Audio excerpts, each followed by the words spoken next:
The Philippine government views the latest aggression by China as a blatant violation of international law. China has no legal right or authority to conduct law enforcement operations in our territorial waters and in our exclusive economic zone. Alright mga kapatid, siguro narinig nyo na no, yung bagong balita ngayon at mainit na balita ngayon sa nangyaring panibagong resupply mission ng PCG dito sa may Ayungin Shoal mga tol. Kung saan ay nagkaroon na talaga ng pagdikit mga tol, no? Pagsalpok. Ayan na nga, no? Mahilig kasi silang mangharang. At mapapansin nyo doon sa unahan ng barko nila, may nakalagay na parang bakal, bumper ang tawag doon mga tol, na talagang sadya atang inilagay yun kasi meron silang intensyon. No? Ano yung intensyon na yun? Ginagamit nila yun. Ito isipin mo barko. 'Di ba? Dapat sa dagat talagang iniiwasan yung mga pagbangga-bangga mga tol eh. Pero meron silang ganun sa unahan nila. So anong purpose nun? 'Di ba? Imagine mo anong purpose nun. So ito mga kapatid, bibigyan natin ng reaction video and commentary sa mga balita na lumalabas ngayon, no? At ito mula sa RTVM at Manila Bulletin yan. Defense Chief hits China over Ayungin collisions. Serious escalation of illegal activities mga tol. Nagsalita na ang ating Defense Secretary si Gibo Chodoro mga tol. Pakinggan natin, panoorin natin to. Pero bago yan, syempre wag mong kalimutan mag-subscribe. Click mo na rin ang notification bell para ma-notify ka pag may mga bago tayong reaction video mga kapatid. No? Sumusobra na sila mga tol. The Philippine government views the latest aggression by China as a blatant violation of international law. China has no legal right or authority to conduct law enforcement operations in our territorial waters and in our exclusive economic zone. We are taking this incident seriously at the highest levels of government. And the Philippine Coast Guard are here to give you an undistorted narration of the illegal acts of the Chinese vessels.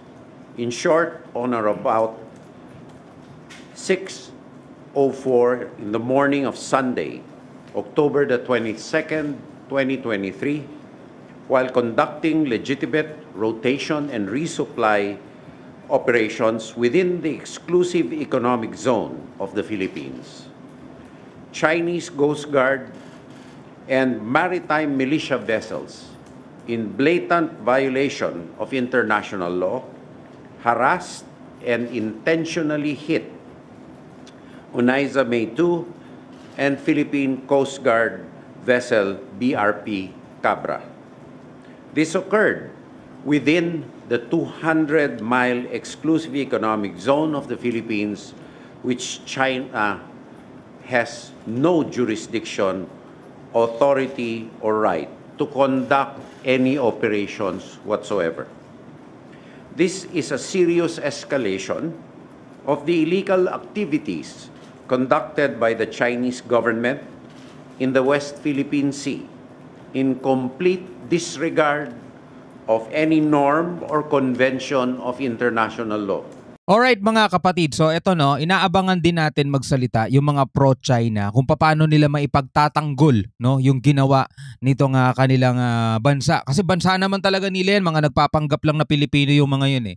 No, so eto no, malinaw na sinabi ni Secretary of Defense Gibo Chodoro na nilalabag ng China yung international law dahil wala silang rights, wala silang karapatan na mag-conduct ng kahit na anong activity dito sa teritoryo ng Pilipinas. Bakit? Kasi etong Ayungin Shoal mga tol ay pasok yan sa 200 nautical miles exclusive economic zone ng Pilipinas. At yung ginagawa nating rotation na resupply mission dito sa Ayungin Shoal ay legitimate yon, legal at naaayon sa batas natin at sa batas international mga tol. The Philippine government views the latest aggression by China as a blatant violation of international law. China has no legal right or authority to conduct law enforcement operations in our territorial waters and in our exclusive economic zone. Diba? Ngayon, yung pagsalpok nila doon mga tol, sabi ng gano'n ni Defense Secretary Gibo Teodoro ay intentional daw. Dahil unang-una, anong ginagawa ng Chinese CCG? Napakalayo na sa kanila niyan at walang base o walang basehan yung kanilang pag-angkin, yung kanilang patuloy na pamamalagi dyan kahit na sinabi na nga ng international na batas na ang 200 nautical miles na nasasakop ng exclusive economic zone ng Pilipinas o West Philippine Sea mga tol ay legal yan sa Pilipinas mga tol. At pinawalang bisa na yung claim ng China 2016 pa mga tol, pero hindi nila talaga nire-respeto yung batas. Napakalinaw naman yun. 6:04 in the morning of Sunday, October the 22nd, 2023, while conducting legitimate rotation and resupply operations within the exclusive economic zone of the Philippines, Chinese Coast Guard and maritime militia vessels, in blatant violation of international law, harassed and intentionally hit Unaiza May 2 and Philippine Coast Guard vessel BRP Cabra.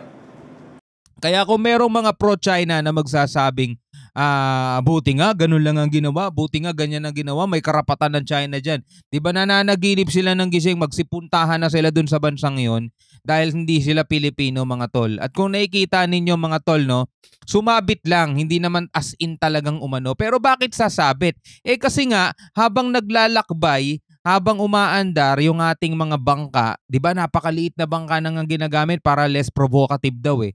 Diba napakaliit na nga, humaharang sila, humahabol sila, humaharang sila. Kaya ayun, sa pag-iwas ng ating bangka, pero syempre nasa tubig yan, nasa dagat yan, hindi yan katulad dito sa lupa na pagpreno mo ay hihinto ka talaga.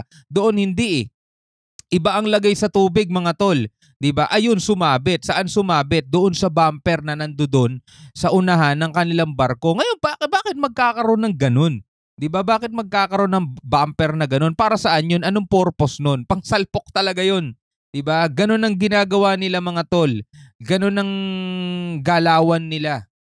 Diba? Makikita mo naman talaga sa ginagawa nila noon pa eh. At ito yung sinasabi natin mga tol na kailangan talaga nating tindigan. Hindi pwede yung hindi pwede yung basta na lang tayo, no? Hinahayaan na lang nating ganyan-ganyanin tayo. Dalawang barko mga kapatid, no, ng ating gobyerno ng Pilipinas ang nasalpok nila dahil sa katigasan ng mukha nila mga tol. 'Di ba? Tingnan niyo yung nangyayari. So ito no, nagsalita na ang ating defense chief na si Gibo Teodoro at malinaw pa sa sikat ng araw na walang rights, no, walang karapatan ang Chinese government na mamalagi dyan sa loob ng 200 nautical miles ng ating Philippine Exclusive Economic Zone mga tol. So nag-aabang tayo ngayon kung ano kaya ang masasabi rito ng ating mga mahal na senator, no? Ano kaya ang masasabi lalong-lalo na ng ating magiting na alam nyo na kung sino tinutukoy ko mga tol na nagsasabing 6 na taon. 'Di ba? Wala naman daw ganyang nangyari. 6 na taon. Bangka nga lang daw ang sinakyan niya, mga tol. Kaya nga sabi ko nga nung nakaraan, bakit kaya hindi isama ng AFP o hindi isama ng tawag dito, hindi isama ng PCG yung magiting na senator natin para ma-experience niya, 'di ba? At sa susunod na magsasalita siya sa Senado, alam niya na kung ano yung panig na dapat pinapanigan niya. Diba? Ngayon, ikaw bilang isang Pilipino, mga tol, ano masasabi mo dito sa videong napanood natin, mga kapatid? Alam ko malinaw sa inyo kung ano yung naging balita na to, no? So, comment na lang kayo sa baba. Pag-usapan natin yan sa comment section. Hanggang sa muli, ako nga pala si Shobal D. Peace out.